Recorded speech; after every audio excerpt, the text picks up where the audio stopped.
The other day I was reading a story about the preacher who started a new church. He went in undercover as a homeless man.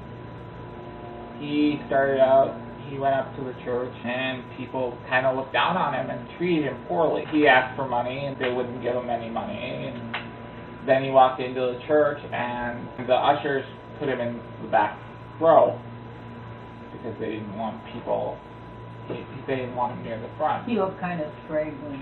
Yeah, he was dressed like a homeless man and all that stuff. Something like that. I don't know the exact details. They go through the service, then they're about ready to announce the new preacher. And when they did, people looked around, they didn't see the preacher at all. And then the homeless man stands up and walks to the front of the church and starts talking about the Bible passage. I forget the exact terminology, but something along the lines of, when I was hungry, you didn't feed me. When I was, you know, and that was Christ's passage. That was one of the passages from the Bible. Yeah. And the thing is they didn't know that this person was the pastor. He was talking about how he was treated, how badly he was treated, and how everybody looked down their noses at him. People were ashamed of themselves in that church. And I kind of wanted to go into a discussion about that. Well, they should be ashamed of themselves. Because it's not good to look down their noses at anyone. Exactly. Well, it's supposed to be a Christian example taken from Christ who mentioned those things. And, I forget what verse it was. It implies that Christians should be taking care of people. Yeah, even though it's outside of their own church. Should have compassion for people. Mm-hmm. Exactly. Because also in that story too, the next day there were authorities in the church that brought him a suit and stuff. Oh, I think you're thinking of something else. You're thinking of another story. Oh, okay, but that one was very good too, because see, it wasn't until the next day that they introduced the pastor or something? No, the pastor was introduced during that service. Okay. You're thinking about another story you had heard. Okay, all right. Yes, I mean, I have a friend who was traveling and he happened to be by a church. Well, my friend is a biker. And he was dressed in his biker clothes and he happened to be by a church and he decided to, the service was going on, he decided to attend. So he parked his bike out front and he went inside and he was quiet. He sat near the back. He didn't want to make any trouble or anything.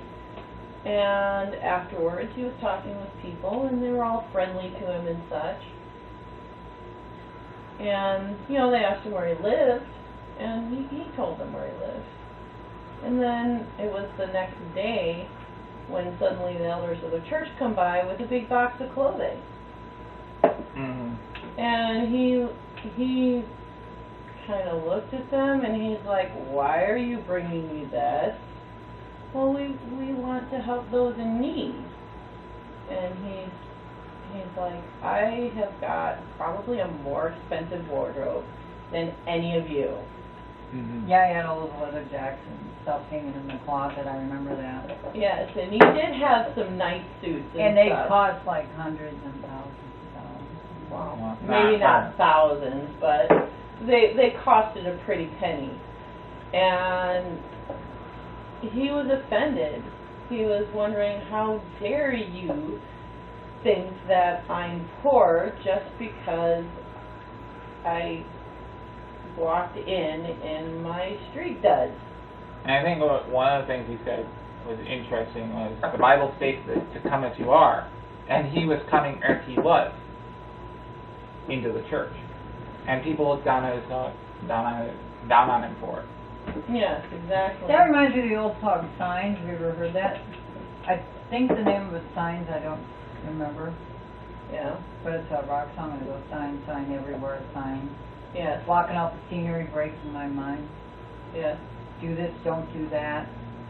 Can't you read the sign? Yeah. And then he talked, in the last stanza about walking into the church, and they passed around the offering plate, and he had nothing to put in it. But that's what it basically reminds me of.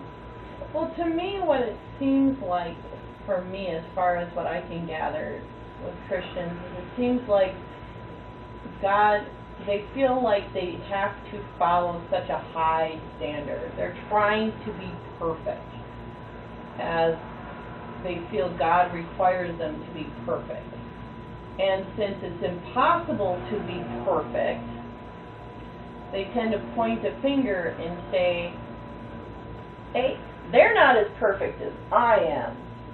Well, it sounds like the scriptures on the scribes and the Pharisees, you know, and then Christianity as a whole does that these days too. It's the same thing the scribes and Pharisees did. A lot of the higher echelons of religion. And even if they don't, they can do it even without realizing it. It takes the attention off themselves and places it on somebody else. Exactly, that's the point I was trying to make. And I don't think people should be pointing the finger. If you believe something, you shouldn't force somebody else to do that. Be that way. I completely agree with you on that.